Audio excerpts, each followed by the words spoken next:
So the Cowboys' ongoing contract soap opera continues. The latest chapter comes from Stephen Jones, who took a veiled shot at Zeke's agents by telling the media yesterday, "I have a lot of respect for most agents. I really do. I think they're trying to do their job for these players. But I do think sometimes they don't have the same end game that maybe the player should and that we do."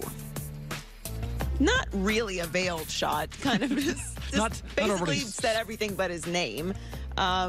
Look, Zeke's agent is a legitimate agent. It's not like I don't think he's being duped or pressured or influenced to do something negative. Yeah. Yes, I don't love him being in Cabo right now, whether it's a state-of-the-art facility, the greatest training facility on planet Earth. It's still in Cabo, and there's a connotation there that implies that you're sitting around and drinking margaritas, or what you like to say, guava smoothies. Yes. I enjoy margaritas when we go to Cabo. I enjoy those too, it should be noted.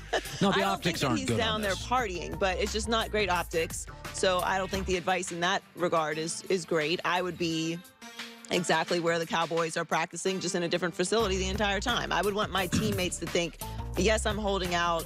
Yes, I'm trying to get, secure my future, but I also very much care about what you're going through in training camp, and I want to be near that energy as opposed to being in Cabo, out of sight, pretty much out of mind for everyone, I'm sure, that's at training camp, because while we're talking about this, everyone else is just worried about the season and getting ready for that. I don't think Zeke is being duped by this agent, but I do think, like doctors and pilots, there's differences in the quality of competency. For sure.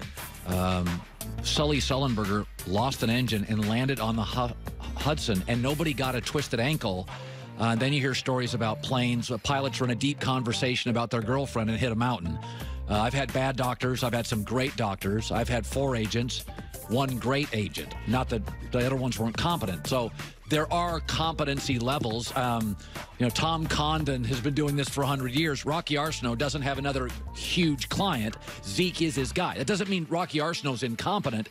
But to your point, I don't like the Cabo optics. I think it's... And I'll tell you this, I believe with all my heart that Jerry backed an immature young player and really went to the wall for him. I think Jerry's pissed. I think Jerry feels like, okay, I went to the wall for you.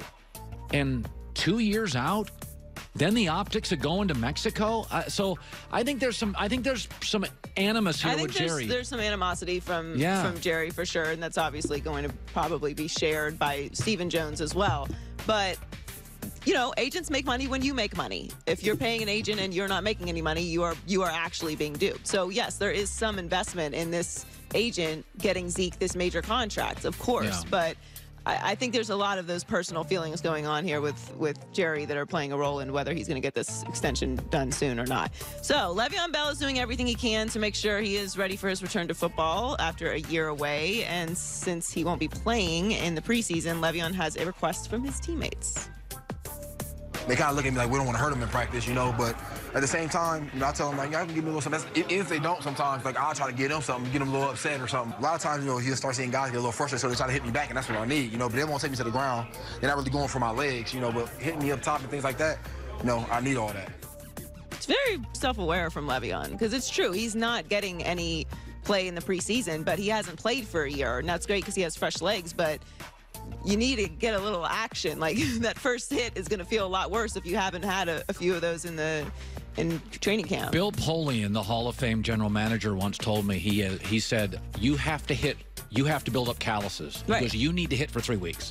He goes, we've gone into camps and done 2 weeks of hitting. We're not the same team. Like, you have to be ready. If you're not sore through the first 3 weeks of camp, like you're not hitting hard enough, you have to build up calluses.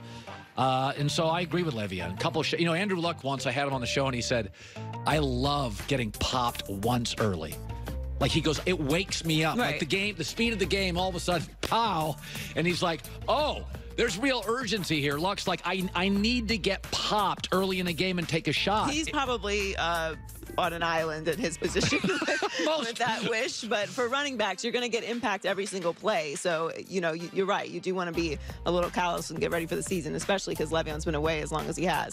And finally, 2 months after Giannis won the NBA MVP award, James Harden has a bone to pick. In an interview with 97.9 The Box, Harden shared his thoughts on how the media influences the MVP race. Once the media, they create a narrative about somebody from the beginning of the year, I think they just take that narrative and then run with it the entire year. All I can do is control what I can do, and I went out there and did what I was supposed to do at a high level. You know what I'm saying? A season probably, it's only a few other seasons that anybody's ever done that before. I think players' reputations are almost right on. What do we think about Kawhi? Quiet, plays 2 ways, gamer. I don't think that's a media running with a crazy narrative. What is the narrative? He had an incredible MVP level season. Giannis just deserved the MVP. Yes. No, I don't think there's any doubt Giannis and even though I don't like to count what happens in the postseason towards the MVP, sometimes it validates it more. You saw that they were the best team in the league. He was carrying that team. Like, Giannis was the heart and soul and everything to that team. He deserved the MVP. So I don't like this because it kind of discredits Giannis. He's kind of trying to discredit Giannis' MVP. Like, we wanted Giannis to get the MVP. He just won an MVP. Who cares about the MVP? Win a championship. My only knock on MVP voting, it's not a statistical award. No, it's not. So Giannis, you can go to Harden will win MVP if it's statistical. Westbrook won it. Derrick Rose. It is most valuable. You take Giannis out of Milwaukee. Right. Okay, Mike D'Antoni's made every guard in his career all-stars. Like, you take Giannis out of Milwaukee, they're Orlando. They're just an irrelevant franchise. It's no question. And look, Harden had a 32-game streak with at least 30 points, second in NBA history behind only Wilt's 36.1 points per game. Like, obviously had an incredible season, but it's like you said, it's mostly opinion. He's just right in that way. Like, the media and the way that we create narratives does sort of influence it in some way. But nobody's saying he had a horrible season. Didn't he finish second in the MVP voting? Oh, did he? I don't follow it. I mean, Giannis just deserved the MVP, and that's okay. It just it's kind of like an unnecessary jab. Yeah. Joy with the news. Well.